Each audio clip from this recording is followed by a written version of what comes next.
Coming up on Fresh Freedom, episode 39, the House Freedom Caucus releases their emergency border control resolution, and DOGE, derangement syndrome, is running wild in the Democrat Party.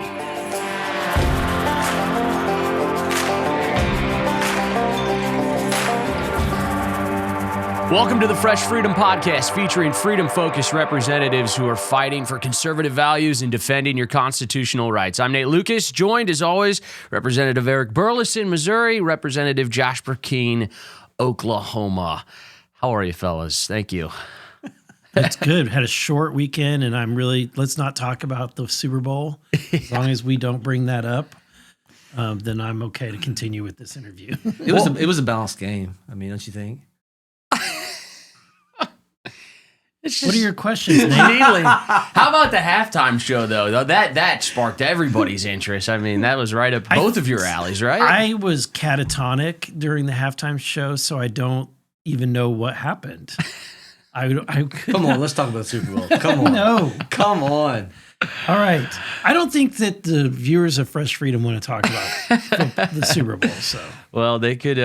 Maybe they're still wiping their tears. But Kansas City's had a good run. I mean, you can't win every year. They had won back-to-back Super Bowls, so they can take back-to-back Super Bowl, back-to-back sacks. There's a lot of back-to-back stuff that kept happening. So let's talk about the 100. He's not going to let it go. Let's talk about some of the work being done up here. Let's get an update on the reconciliation budget plan and where we stand right now, and all of this talk about one big, beautiful bill, two bills. What are you guys hearing behind closed doors? Yeah, so I thought it would be helpful to kind of break this down and explain it for a lot of people. Myself, until I got up here, I've always heard reconciliation. I didn't really understand what it really meant. So it's a procedure that was done. It's in the code that when there's a point in which it kind of is unlocked when you've got the president and you got the House and you have the Senate of all the same parties. So it kind of sets the table for reconciliation. Particularly to be used because it allows you to go back and on the year that's appropriated to reconcile it and make any changes to spending or taxes in order to bring in line with what the stated goal of the budget is. Is that an accurate way of putting it? Yeah, and the simple way is just say it's one of the very few tools we have where it doesn't get blocked by a 60 vote threshold in the Senate. Almost everything else is blocked by that. This requires only 51 votes in the Senate. We have 53 Republicans. It only pertains to mandatory spending, and so it has to have a direct tie to mandatory spending, which would be, in this scenario, Medicaid, food stamps. Those would be areas that are on the discussion to look at of reconciling our spend and our revenue. And so mandatory Social Security is absolutely written into law. You cannot do anything on Social Security relative to reconciliation. And so what we are in the process of doing with a $2 trillion deficit every year, how do we change the fact that in 10 years we're going to add another $20 trillion to our already $36 trillion debt? If we don't do something when mandatory spending that reconciliation pertains to, when mandatory spending is 75% of all spend in our annual appropriation or our annual outlays, we will never have a chance like this ever again to change this trajectory towards a paper money collapse, which is where we're headed if we don't do it now. Yeah, we were in a meeting last week with a think tank, group of economists who produced that white paper about how close we are to a paper money collapse. So that we're, according to that one, they said 15 years off, given the current trajectory. And look, even 8 years out, Social Security goes bankrupt. So this is outside of Social Security. This is outside of Medicare. Medicare goes bankrupt, I think, in 10 years. Yeah, both in Social Security are within a year or two, according to the trustees' report. So we're talking, I mean, this is no longer way out in the future. This is happening very quickly. And if you think about it, the fact that even our cuts that Trump is doing today are going to have to go through courts and go through trials. It may take months, if not years, for those cuts to actually go into effect, Right. assuming that he wins. So this is not this. We're getting to the precipice here. Yep. This is the game in town. The budget committee, of which I'm a part of, has been over years relegated to an insignificant position, whereas historically the budget committee would write the 302A top line number and the appropriators would adhere to it. Over the years, the budget committee has been reduced in its influence. Reconciliation resets that game. The budget committee that a number of us within Freedom Caucus are on, Chip Roy, Brandon Gill, Andrew Clyde, myself, I know I'm missing a few others, Ralph Norman.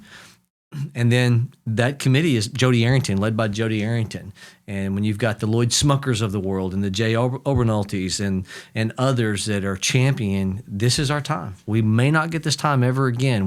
When what President Trump, and I was so grateful to hear what he said on Brett Baer interview prior to the Super Bowl, where media's trying to divide him from this DOGE element led by Elon. And he said, look, he's gaining nothing out of this. He gets nothing out of this. And so Trump said, I'm for him. And Trump ends it by saying, I was elected on this. You have to go back and look at that interview. But he said, I was elected on doing something about the waste and inefficiency in our spend. And he went on to say, look, within 24 hours, I'm going to instruct him to do what he's doing at USAID and go look at our military spend and the Department of Education. Now, what's he doing when he's doing that? He's picking icons of both Republicans and Democrats. Republicans for years have been really unwilling to head on square up with the waste that is within defense contracting. And Democrats have protected education spending since it was the creation from a statistical service in 1979 by Jimmy Carter to where it is today, where everything in education is derived from the Fed instead of what the Constitution clearly says. So President Trump's he's picking some sacred cows, and it's great. It is, and we could talk about this for a long time, but like basically what's happened is we all knew once Trump won that we would be able to do reconciliation, but the planning and the strategy has been happening since November, and you would think that we would be at a place where we would be ready to go, ready to pull the trigger on something, but we're not. In the House, the Senate last Friday put forward a skinny version of Reconciliation 1, assuming that it's a 2-part reconciliation. So they are only doing border, and this is Lindsey Graham, only doing border, defense, energy, and that's about it, really. There's no increase in the debt ceiling. Whereas, today, in lack of action from the House, Freedom Caucus has put forward our own 2-part budget reconciliation deal that begins with the emergency border control resolution budget, and it's part of a 2-step strategy that we believe would be very effective. And in this proposal, what has been done is to claw back a lot of the Biden era waste, including the money for the EV charging stations, clawing back money from Inflation Reduction Act. That's right, from the Green New Deal stuff. So we're clawing back quite a bit of that. While at the same time, we recognize that we have to, if we're going to really deport a lot of these people, they need some money in Homeland. So we're appropriating about $100 billion for that, and then $100 billion for the military to plus up the military. And then also increasing the debt ceiling, which is, as a conservative and someone who has railed against the debt, I have never thought that I would ever vote to raise the debt ceiling. But we're in this dynamic, and it's an interesting dynamic that in order to get cuts and long-term expenditures, it changes the trajectory of our debt. It changes the trajectory. The only opportunity to do that is if we're going to raise the debt ceiling in order to unlock the ability to start cutting the spending. You've got to have, so that's what's valuable about changing the narrative up here, where many people said, well, you've got the Thomas Masseys of the world, the Chip Roys of the world, the Andy Biggs of the world. They'll never vote to increase a debt ceiling. And so Freedom Caucus has said, we're putting that to rest. You give us a chance to save the country. That's on the table. We're willing to vote to increase the debt ceiling if we see that we're going to get serious about spending cuts and closing this $2 trillion annual deficit. We're willing to be pragmatic to say, you all that are the more moderate side of the Republican conference, if you'll get serious and just let's close the rhetoric to reality, and you show the American people you're serious about doing DOGE and not just the talking points of it, then we can get the votes when you only got 2 or 3 votes to spare. So it's an overall effort. But look, this being on the budget committee, I'm seeing it because we're meeting pretty regularly because of the budget committee instructs to the committees.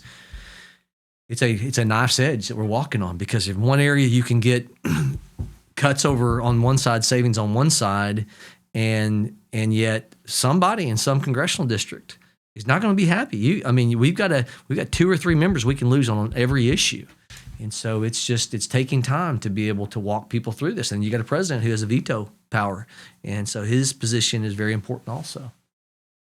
I think the American people look at it like, since Donald Trump's been inaugurated, he's signed hundreds of executive orders moving at charging ahead speed. Yeah. We're seeing everything unfolding at USAID.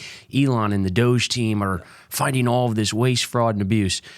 And the American people are like, where's Congress? Yeah. Catch up. And so at least this plan that the Freedom Caucus put out, at least you can show the American people like, hey, we've got a plan.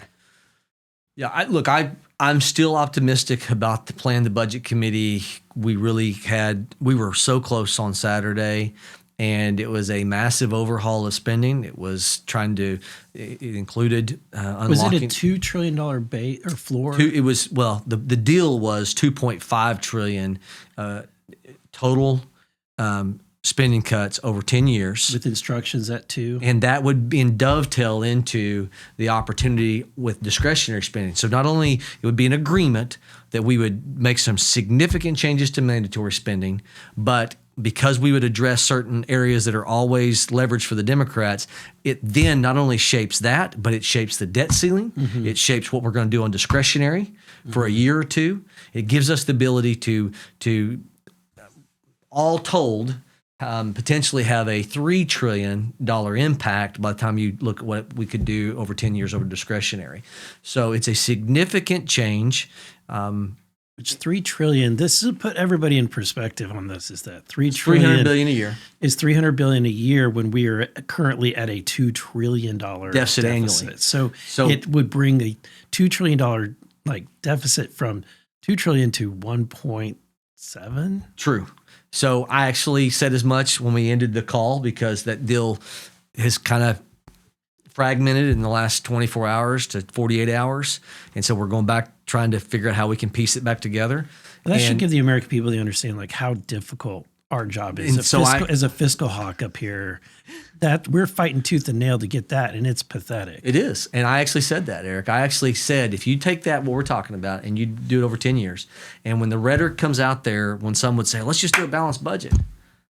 And I said this in the call. Trump tweeted, balance the budget. My comments are, we have to be able to bridge reality from rhetoric in this, because everything has to be on the table in terms of the things that the media has been talking about. Medicaid, in my opinion, the Affordable Care Act in Obama era, we changed Medicaid from, it used to be, historic Medicaid was for the blind, aged, disabled, pregnant, nursing mothers, children. And Obama came in, and what they did was they took able-bodied population, people able to work, and they brought them in their goal of socialized health care for all incrementally. And now the federal government continues to pay 90% of the health care costs for people that are able to work state after state. You only have a few states that didn't do this expansion population. And so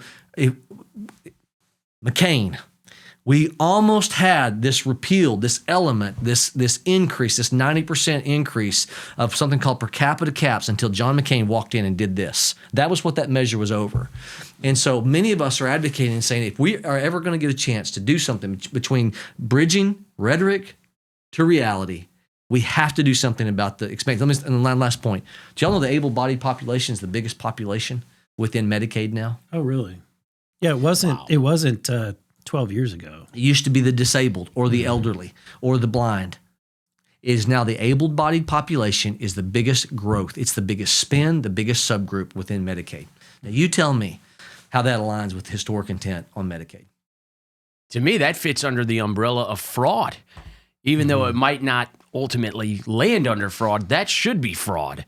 And if you look at all of the cuts that you could put, like what Elon's doing through DOGE and finding all of this stuff, if you just rooted that out of the budget, you'd save so much money. And to enlighten people, like where does DOGE fit in with what Congress is doing? It's that DOGE is going through on the executive side, and they are, they're going through and identifying these things. And they don't really have control because of the Budget Control Act from the 70s under Richard Nixon's administration, where Congress stepped in and stopped Nixon from impounding or reducing expenditures. They wanted him to spend every dime that they had appropriated. So as a result, every president since Nixon has basically spent every dime that has been appropriated. Our deficit was $11 billion before that. The year after, it was $60 billion. Five-fold increase after we went back and changed historical precedent, the way the Impoundment Control Act, take care that the law be faithfully executed. And the president can come in and go, well, that's not a good expenditure. To your point, we went from an $11 billion in 74, 75, 76, 5 times, and that's what it's done. The deficit is just run amok because of the impoundment control change. So the Trump administration has stepped in and said, okay, we're going to challenge that. We don't believe that act is constitutional. So that we're gonna start cutting this spending. We're not going to spend the dollars, even though Congress has appropriated it. That's awesome. However, as you're seeing quickly, the courts, people are suing, and now they're bogged down in court cases. So either we wait until they win those court cases, or, and we do, I think we should do both, is Congress should step in and say, oh, you found that money, we're gonna change the law. We're going to change the appropriation. We're going to actually cut it. And therefore, there is no argument because we changed the appropriation. But Congress is hesitant to do stuff like that. If you think about the take care clause, which says that the president, the executive, shall take care that the law be faithfully executed. And then the Article 2, where it says that the president is granted all executive authority is vested in the presidency. What does that mean? The day-to-day running the government. So if he's the full-on executive and he's to take care that all laws are executed, the president can look and he can say, that's not constitutional. USAID was created by an executive order. 61. Yeah, so an executive order should be able to completely undo it. So he shall take care that the law be faithfully executed. What's the highest law? It's the Constitution. Article 1, Section 8 enumerates what the federal government's supposed to do. Everything else left to the states. The president to step in and say, wait a minute. That's not that. And then you got Thomas Jefferson, who said it's a naive position to believe that judges are the ultimate arbitrator of all constitutional questions. The president has a role to determine constitutionality. Well, Trump, according to a new CBS poll, has got a 53% approval rating, and 70% of the country says he is doing what he promised in the campaign. When Margaret Brennan read that on the Sunday show on CBS, she about almost like vomited. She couldn't barely get it out. She was struggling. And so I think the people are watching what Trump's doing. And Nate, can I add one more thing? I think Sure. it's so enticing. Did you guys watch the Democrats at the Department of Education? Yes. Yes. Having a meltdown? Did you notice that Maxine Waters kept talking about we pay you? Yeah. The entitlement mentality, God never allow you and I to ever get to a place to where we think that you and I pay anybody. To understand that the taxpayers, The elected officials don't.